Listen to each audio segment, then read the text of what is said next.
आपका यूनिक प्रज्ञान यूट्यूब परिवार में मैं प्रज्ञान सर हार्दिक स्वागत करता हूं, वंदन करता हूं, अभिनंदन करता हूं। प्यारे साथियों, सुबह के 5 बज चुके हैं। जिस प्रश्नोत्तरी 50 का आप बेसब्री से करते हैं इंतजार, वह प्रश्नोत्तरी 50 लेकर के आपके बीच उपस्थित हूं। जैसा कि आपको विदित है, प्रश्नोत्तरी 50 का मुख्य उद्देश्य आपके अध्ययन का आपको रिवीजन कराना। वन लाइनर शैली में 50 महत्वपूर्ण प्रश्नों को प्रतिदिन सुबह सुबह करते हैं आप रिवाइज। तो इस अध्ययन श्रृंखला से जुड़ने के लिए फटाफट वीडियो को लाइक और शेयर करिए। चैनल पर पहली बार होंगे तो चैनल को सब्सक्राइब करना बिल्कुल ना भूलें। तो साथियों, आज की पाठचर्या को प्रारंभ करने से पूर्व देखेंगे प्यारा सा मॉर्निंग कोट्स। और छोटा सा वाक्य है लेकिन बहुत कुछ कह रहा है कि महान कार्य ताकत से नहीं, लगातार करने से होते हैं। जीवन में अगर सफल होना चाहते हैं तो प्रयास को बार बार करते रहिए, आपका प्रयास एक दिन जरूर सफल होगा। तो इसी मॉर्निंग कोट्स के साथ प्रारंभ करते हैं शायद प्रश्नोत्तरी 50 को और देखते हैं आज का पहला प्रश्न। टूटने का सुख गीत फरोश काव्य कृति के रचनाकार कौन है? जवाब में भवानी प्रसाद मिश्र को चुन करके आपने बिल्कुल सही जवाब। अगला प्रश्न है कि आज और आज से पहले किसकी आलोचनात्मक रचना है? आज और आज से पहले आलोचनात्मक रचना के रचनाकार कुंवर नारायण है। अगला प्रश्न है कि महाभारत की सांझ एकांकी के लेखक कौन है? महाभारत की सांझ एकांकी लिखी गई है भारत भूषण अग्रवाल द्वारा।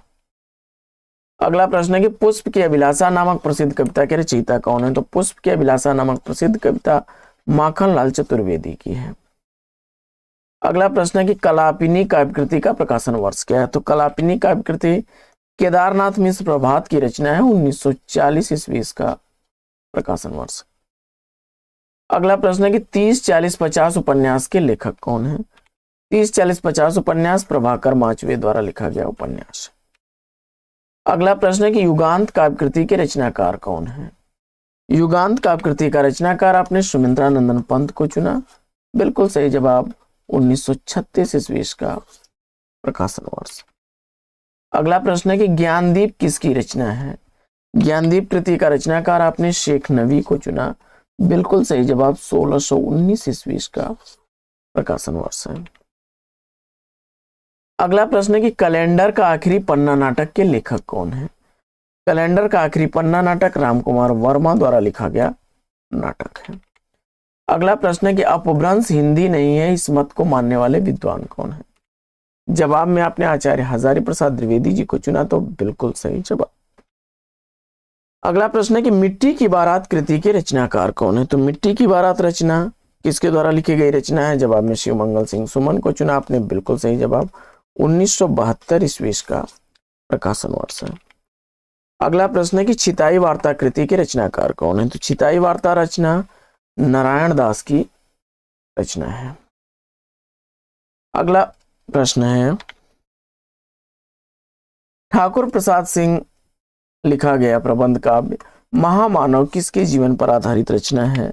जवाब में महात्मा गांधी को चुन करके बिल्कुल सही जवाब दिया आपने।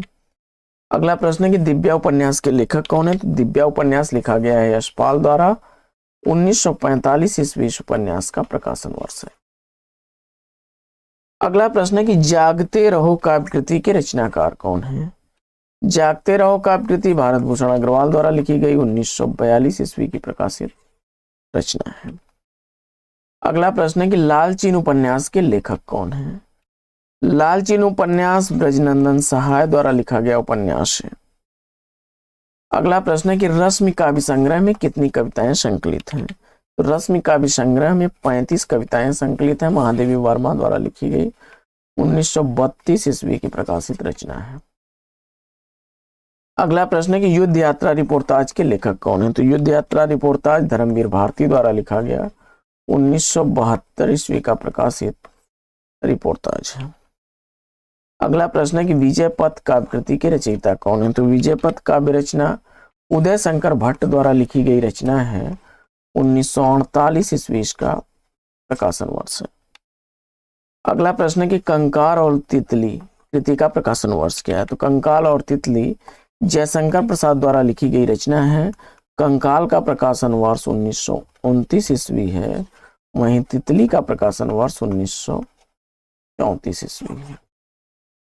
बढ़ते हैं आगे और देखते हैं अगला प्रश्न। अगला प्रश्न है कि फणीश्वर नाथ रेणु के किस उपन्यास में मेरीगंज गांव की कथा का वर्णन है?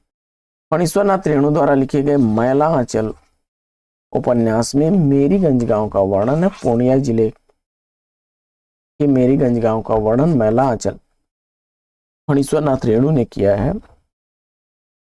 इस उपन्यास का प्रकाशन वर्ष मैला आंचल का 1954 ईस्वी है।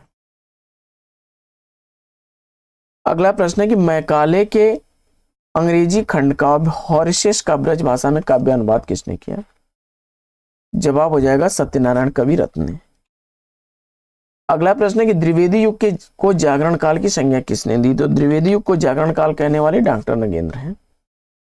अगला प्रश्न है कि पहला पड़ाव उपन्यास के उपन्यासकार कौन है? तो पहला पड़ाव उपन्यास लिखा गया है श्रीलाल शुक्ल द्वारा। 1986 ईस्वी का प्रकाशन वर्ष है। अगला प्रश्न है कि गांधी जी के दक्षिण अफ्रीकी जीवन पर आधारित गिरिराज किशोर का कौन सा उपन्यास है? जवाब हो जाएगा पहला गिरमिटिया। नरक यात्रा किसकी रचना है? तो नरक यात्रा कृति ज्ञान चतुर्वेदी की रचना है। चितकोबरा उपन्यास की लेखिका कौन है? तो चितकोबरा उपन्यास की लेखिका मृदुला गर्ग है। 1979 ईस्वी का प्रकाशन वर्ष है। अगला प्रश्न है कि किस कवि को कटघरे का कवि कहा जाता है? तो कटघरे का कवि कहा जाता है गजानन माधव मुक्तिबोध को। साकेत का प्रकाशन वर्ष क्या है? तो साकेत कृति का प्रकाशन वर्ष है मैथिली शरण गुप्त द्वारा लिखी गई यह रचना 1931 ईस्वी की प्रकाशित रचना। अगला प्रश्न है कि मॉरिशस का प्रेमचंद किसे कहा जाता है? तो मॉरिशस का प्रेमचंद कहा जाता है मन्यु अनंत को। अगला प्रश्न है कि रथ के पहिए उपन्यास के लेखक कौन है? तो रथ के पहिए उपन्यास लिखा गया है देवेंद्र सत्यार्थी द्वारा। 1953 ईस्वी का प्रकाशन वर्ष है। अगला प्रश्न है कि रस रतन की किसके द्वारा लिखी गई रचना है? जवाब में पोंकर कवि को चुन करके आपने बिल्कुल सही जवाब दिया। 1618 ईस्वी रचना का रचना काल है। मुख्यतः दलित वर्ग का चित्रण प्रेमचंद के किस उपन्यास में किया गया है? तो जवाब हो जाएगा कर्मभूमि उपन्यास में। अगला प्रश्न है कि केशव को कठिन काव्य का प्रेत किसने कहा है? तो केशव को कठिन काव्य का प्रेत कहने वाले आचार्य रामचंद्र शुक्ल हैं। अगला प्रश्न है कि मेरा परिवार संस्मरण की लेखिका कौन है? जवाब में महादेवी वर्मा को चुन करके बिल्कुल सही जवाब दिया आपने। 1972 ईस्वी रचना का प्रकाशन वर्ष। अगला प्रश्न है कि वामन दास फणीश्वर नाथ रेणु के किस उपन्यास का पात्र है? फणीश्वर नाथ रेणु द्वारा लिखे गए मैला आंचल उपन्यास का पात्र है।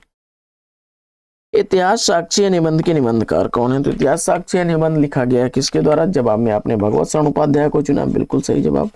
1960 ईस्वी का प्रकाशन वर्ष है। अयोध्या सिंह उपाध्याय हरियौत को उनकी इस पुस्तक को मुहावरों की पुस्तक कहा जाता है और जवाब में आपने ठेठ हिंदी का ठाठ चुना, तो बिल्कुल सही जवाब। 1899 ईस्वी रचना का प्रकाशन वर्ष है। नए पुराने झरोखे निबंध के निबंधकार कौन है? तो नए पुराने झरोखे निबंध हरिवंश राय बच्चन की रचना है। 1962 ईस्वी रचना का प्रकाशन वर्ष है। अगला प्रश्न है कि किस छायावादी कवि की कविता में माधुर्य गुण की अधिकता को रेखांकित करते हुए आचार्य शुक्ल ने उसे मधुचर्या का कवि कहा है? जवाब हो जाएगा जयशंकर प्रसाद ने। अगला प्रश्न है कि क्वासी काव्य कृति के रचनाकार कौन है? तो क्वास काव्य कृति बालकृष्ण शर्मा नवीन की रचना है। 1952 ईस्वी रचना का प्रकाशन वर्ष है। अगला प्रश्न है कि हल्दी घाटी काव्य कृति के लेखक कौन है? हल्दी घाटी काव्य रचना श्याम नारायण पांडे की रचना है। 1939 ईस्वी रचना का प्रकाशन वर्ष है। अगला प्रश्न है कि हरिप्रसन्न जैनेन्द्र के किस उपन्यास का पात्र है? हरिप्रसन्न जैनेन्द्र द्वारा लिखे गए सुनीता उपन्यास का पात्र है। अगला प्रश्न है कि ईश्वर की आंख किसकी रचना है? ईश्वर की आंख कृति का रचनाकार है उदय प्रकाश। जहाज का पंछी उपन्यास के उपन्यासकार कौन है? जवाब में आपने इलाचंद जोशी को चुना, बिल्कुल सही जवाब। 1954 ईस्वी रचना का प्रकाशन वर्ष है।